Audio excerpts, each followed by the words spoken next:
WLNS is here for you with 6 News at 11. Both major political candidates continue their swing through battleground states as they polish up their final pitches before Election Day. It's our top story tonight at 11. Thanks for joining us. I'm Sherry Jones. And I'm Siobhan Klepfer. Former President Donald Trump is in the West tonight, holding rallies in Arizona and Nevada, while Vice President Kamala Harris focuses on Georgia with help from former President Barack Obama. Dina Demetrius is here for you with the latest from the campaign trail. My friend, the next president of the United States of America, Vice President Kamala Harris. Vice President Kamala Harris led a star-studded rally in Georgia, sharing the stage with former President Barack Obama for the first time during her campaign. Thank you, Mr. President. Just 12 days left in one of the most consequential elections of our lifetime. And I don't need to tell you, voting has already started. And everybody here knows it's going to be a tight race until the very end. Early voting is underway in more than 30 states. More than 30 million votes have been cast either in person or through the mail. We have an opportunity before us to turn the page on the fear and divisiveness that have characterized our politics for a decade because of Donald Trump.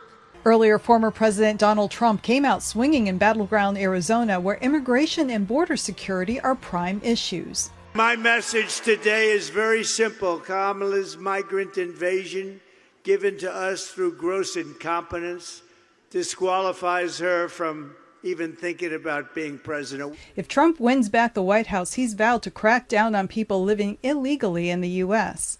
We're a dumping ground. We're like a garbage can for the world. That's what's happened. Trump is hoping to win Arizona after losing the state by fewer than 11,000 votes in 2020. Dina Demetrius, CBS News. Meanwhile, the campaign spotlight continues to shine on Michigan. Former First Lady Michelle Obama will be here on Saturday, joining Vice President Harris for rallies in Kalamazoo and Detroit. And on the other side of the ticket, former President Donald Trump will hold 2 rallies in Michigan this week. He'll be at Traverse City's Cherry Capital Airport tomorrow night and will hold a rally at Suburban Showplace in Novi on Saturday. His running mate, Senator J.D. Vance, was in Waterford and Detroit this evening. Well, for weeks, mailboxes across the country have been overflowing with political mailers like these. And while these mailers cost millions in printing and mailing costs, they're likely headed to the trash. So why are politicians continuing to send this mail? 6 News digital reporter Todd Haywood went searching for answers. It's been raining political mailers for weeks, and we've been collecting our political mail to see what it's all about. The messaging that we're seeing there, very little of what you see laid out here is intended to persuade people of who the right candidate is. It's all about motivating the right people to vote. That's Adrian Hemond, CEO of Grassroots Midwest, a political consulting company here in Lansing.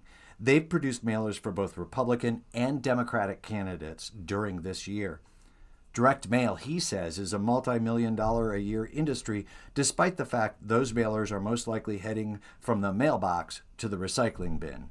To do direct mail, even though it goes directly in the trash, you still get, those 3 to 8 seconds with a voter where you're delivering your message right to the voter you want to talk to.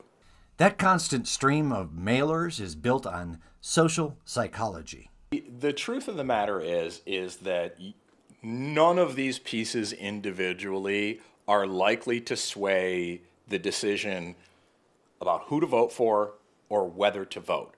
The entire point is the cumulative effect, right?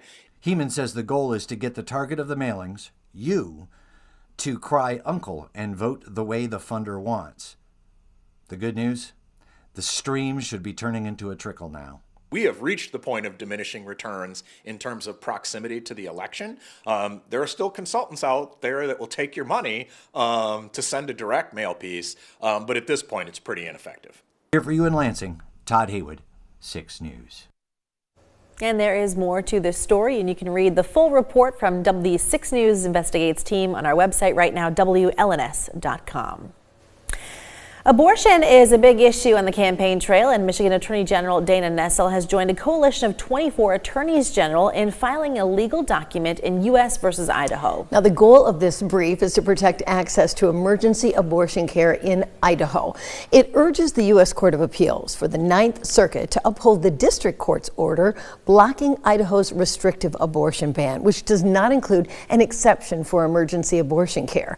The coalition argues that preventing pregnant patients from receiving emergency abortion care not only violates federal law, but can seriously harm a patient's health and overwhelm healthcare systems in Idaho and neighboring states. We are just 12 days away from Decision Day, and 6 News will continue to keep you up to date on the latest from the campaign trail here on air, online at WLNS.com, and through our 6 News app, because we are your local election headquarters.